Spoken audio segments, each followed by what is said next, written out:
Hey guys, so I'm in Grand Paragon Hotel, and this is a shopping mall connected hotel. Let's talk about a little bit about how to choose hotels in Asia, Southeast Asia.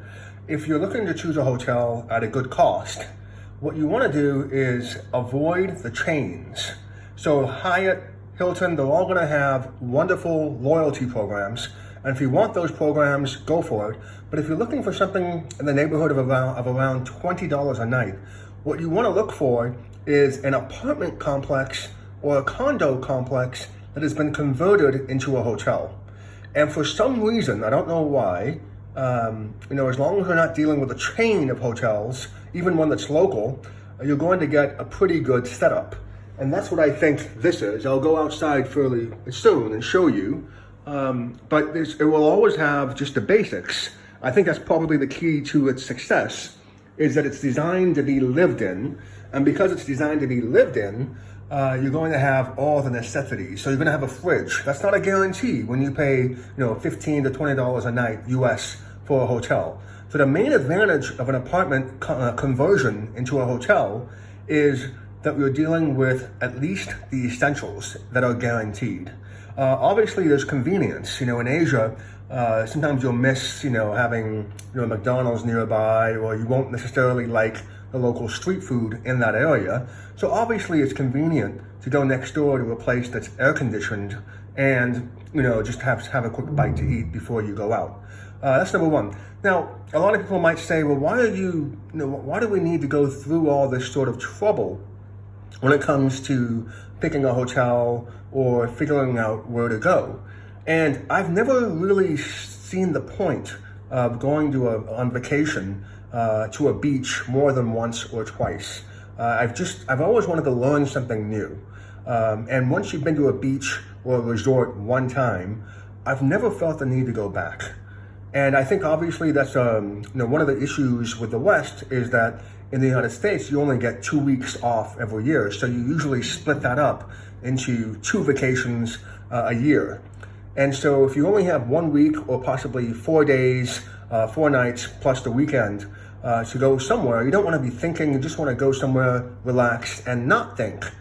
But one of the reasons that I didn't take a vacation when I had my own business is because I was learning something every day in my business. And when I stopped learning something, I tried to switch. And eventually, managed to switch into a different career. And so for me, even if I'm working 60 hours a week, and I'm not going on vacation. I didn't go on vacation when I had a small business because it was just me. And when you're a solo proprietor, you can't really go somewhere and leave someone there to deal with, your clients. And now it's slightly easier with email and so on, 24/7 on-call services, and, connectivity. That hasn't always been the case. So another advantage with an apartment is that the Wi-Fi is almost always better, again, in a developing country. So it's interesting when you think about these things, right? You've got real estate developers that may not necessarily be speaking to each other on the hotel front versus the condo front, or it's just maybe that you've got more money, able to be invested. And so that's my number one, piece of advice. If you're looking to spend money locally, although you never know these days with the way these, corporations are set up, especially with real estate. So, you want to understand when you go someplace, and that's why I like Indonesia. One of the reasons I like coming here is because, you really do want to be in a position where you can understand what's going on around you. And you can really do that in Jawa, the island of Java in Indonesia. And you can learn something new all the time about how the economy works, about possibly how local politics works, if you travel around and if you have the time to travel around the island or the country. And you can't really do that in a developed country, partly because of the concentration of wealth. In colonized countries, because of colonization, there has been a lot of local control in order to oppose or perhaps just out of neglect by the central authority in the capital. So what we will find when you travel to most developed countries is that the capital cities are all the same for the most part, similarly designed, And sometimes even in a developing country, you'll see that the capital city is somewhat similar. But if you just go like an hour away or 2 hours away, you'll see a completely different place. And again, that's one of the results of colonization, where you focus on the capital, you establish a capital where you think you have natural, both defense, access to water, difficulty, in terms of an invasion, and also just the fact that, you want to be close by to natural resources, and in order to ship that back to your quote unquote home country, or shareholders, in your home country.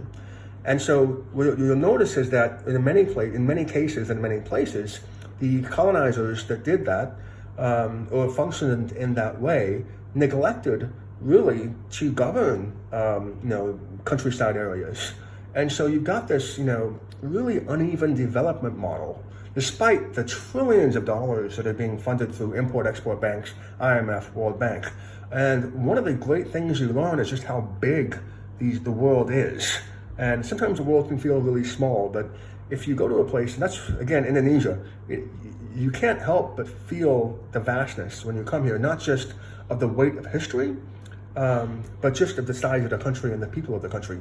When I say the weight of history, what I like about Indonesia is that it's managed to absorb everyone who's come here in a way that, hasn't, cost the country and the people their, I suppose, the culture. And that's not true everywhere you go.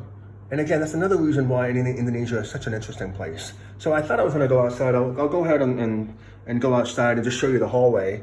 And I apologize. I think I didn't sort of have my phone properly positioned. So let me just show you the hallway.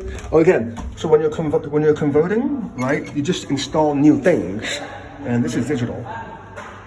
And then there you go. There you go.